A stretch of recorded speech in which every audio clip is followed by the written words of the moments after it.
I was born on a farm about 7 miles south and east of St. Francis, Kansas in 1923. I lived through the dust storm years and the bad depression years of the 1930s. In those years, people had very little money. They lived with as much simplicity as they could.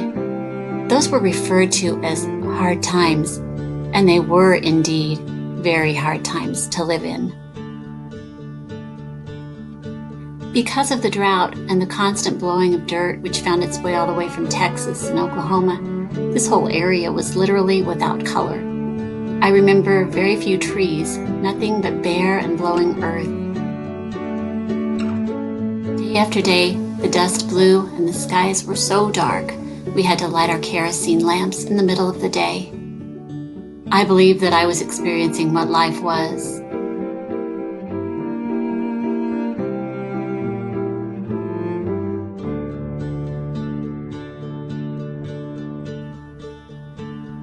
In good years that have followed, I have been an almost constant celebration of the green fields, the trees, water in the river, clean air, successful people who are enjoying life in lovely homes.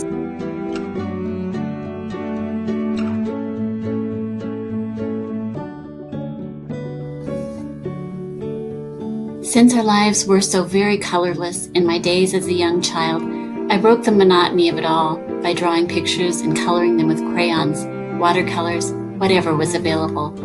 I was hard-pressed to find anything with enough beauty or shape to copy.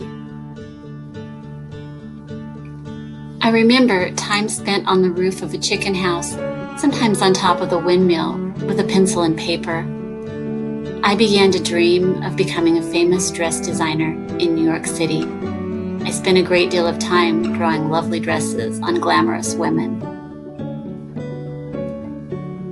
While herding cattle from weed patch to weed patch, I daydreamed about the career I would have in the future. That was my escape. I graduated from high school when I was 17. Then I started teaching in a one-room country school. That was 44 years ago. With my first month's paycheck, which was $60, I bought a coveted set of oil paints. I fell in love with color, and I've had a continuous love affair with it ever since. Becoming an artist was the highest calling of my life. Never one for doing things the way I was told, I found my own way. My dreams of being a dress designer in New York vanished as I grew older. Through life's experiences, I found that I was living in a place which had developed through its adversities.